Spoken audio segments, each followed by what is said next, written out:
Hey, what's up, you guys? Mr. Deichler here, back for another social studies lesson. Today's lesson is on the fall of the Western Roman Empire, and that's a big topic. I'm going to try to keep it short, try to keep this in 2 clips as best as I can, and I want to delve right into that. First off, though, one thing to take note on: next week, sometime next week, towards the end of the week, you're going to have a test. Okay, so we have one more test to do. It's going to be an open notebook test. I mean, you have the textbook at your disposal, you have the internet at your disposal, you have all of the things that we've been learning, both from class as well as online, to use to help you in the test. And we need one more test before the end of the marking period. So we'll try to put that on next week. I'll let you know as the week goes on, as we finish out doing the last few lessons, but be prepared for a test next week. Also, some of you guys, make sure you're putting a little bit more effort into your work. Most of you are doing a fantastic job, and keep up the great work, but a couple people are slacking on their effort a little bit. I might have to start taking points off for some of those people. 20s, 10s, they just don't cut it. Okay, so you guys, those of you, you know who you are, make sure you're putting in the effort like everybody else is. Okay. And last thing I wanted to briefly mention, so missing work. Some of you guys have either missings still from when we were in class together, or it's a blank. All right, so you were either absent, that means, or the work was missing. People who have missing work, MIS, on the portal, you can still turn that in, and I will give you credit for it. If it's a blank, turn it in as well. If I don't have it by the end of the marking period, the blanks will be excused, missings will turn into zeros. Okay, that's the way we're going to handle that. So if it's a blank, turn it in because it's going to benefit your grade. All right, and if you don't turn it into missing, it's going to be a 0. All right, now that that's out of the way, let's go ahead and get started on our lesson for today. So the last couple things I've been putting on for you, some of the emperors, some of them doing good jobs, some of them not doing so great of jobs. The last lesson was the 5 good emperors, right? I believe the ending was with Marcus Aurelius. And really after his rule, things are they're gonna go downwards pretty quickly. And there are a lot of reasons why the Western Roman Empire falls. And I'm scratching the surface on many of these. I mean, people, they have entire classes about the fall of the Western Roman Empire. Some people dedicate their entire lives to understanding why the Western Roman Empire fell. So it's a very big topic, and I'm going to condense it as best as I can. But there are a lot of lessons that we can learn from why the Western Roman Empire falls, and that we can even apply to ourselves here to this day to prevent us from following the same path of the Romans, right? And some historians would say, hey, there's some signs that we're on the same track. All right, so we need to learn from history. All right, that's one of the reasons why history is so important, because we can learn lessons instead of repeat the same things that happened in the past. Okay, and the fall of the Western Roman Empire is really a blueprint on what not to do. All right, so let's learn by learning about it. Okay, so it's a little small, the text. I'm going to go ahead real quickly and just zoom in for you so you can kind of understand, this timeline.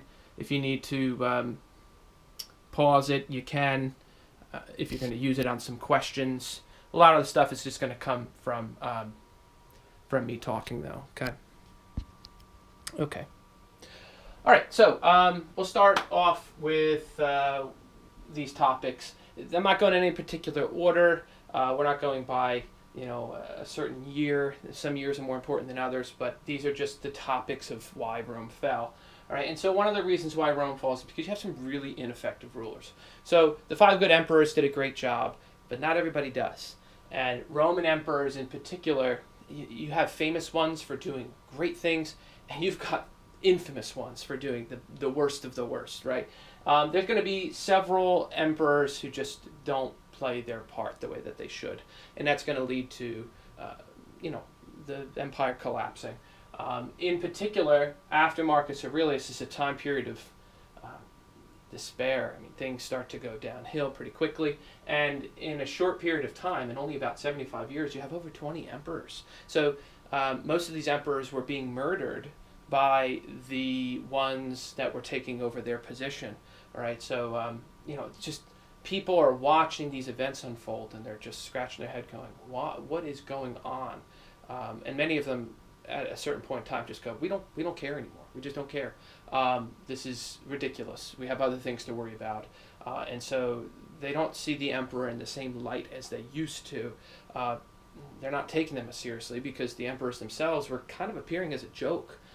Many of them, and many of them were just interested in their own personal desires. I mean, many Roman emperors, like for example Augustus, they wanted to make the empire awesome. They wanted to make it great, and many emperors would try to aspire to be like Augustus.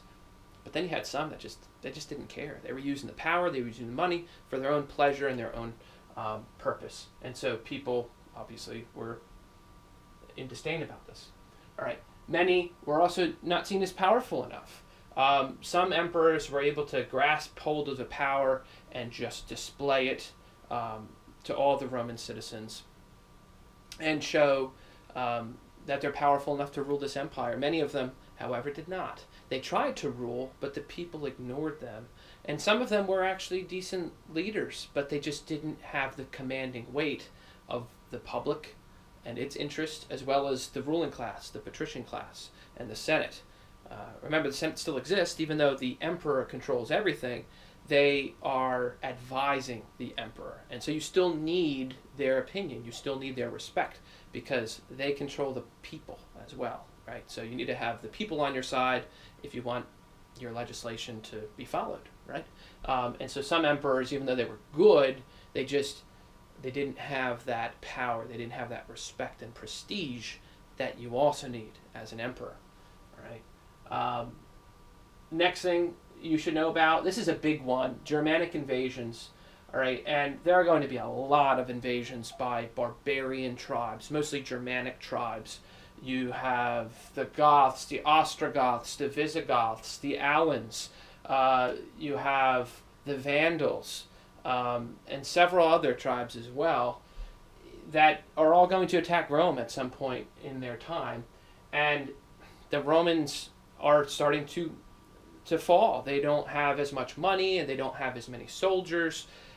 It's becoming more and more difficult to control the amount of territory that they owned.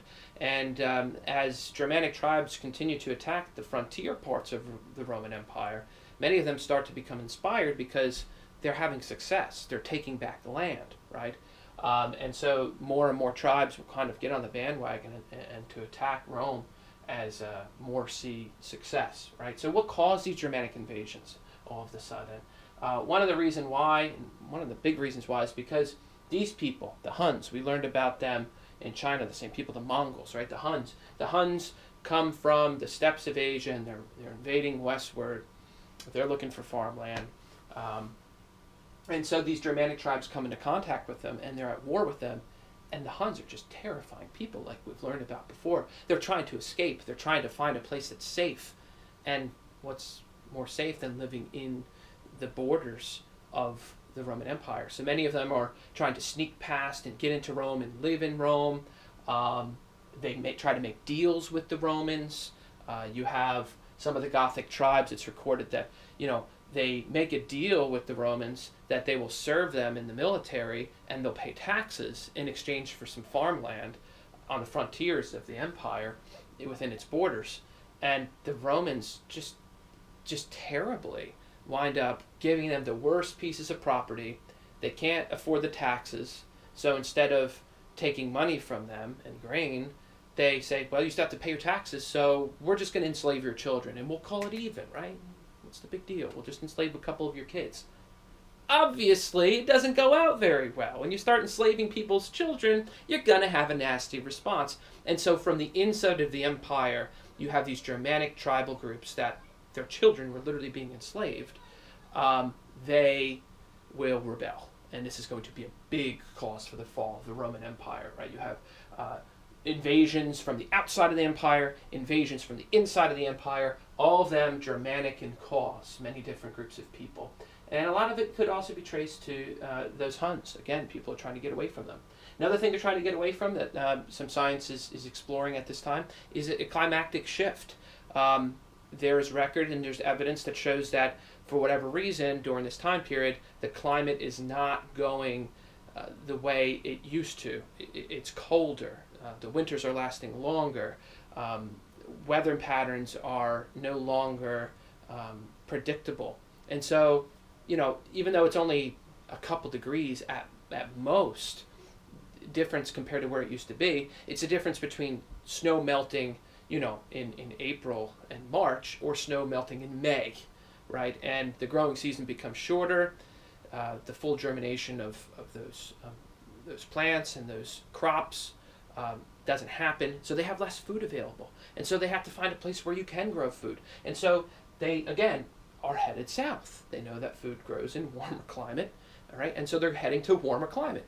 Rome is that warmer climate. So you have the Romans who have ineffective rulers. They don't have nearly enough resources or money at this point in history, and they're contending with some of the biggest problems they've ever faced. This mass migration is going to be a big deal for them, and they just can't prevent it from happening, all right? And so you have these Germanic invasions happening as these ineffective rulers are also in control.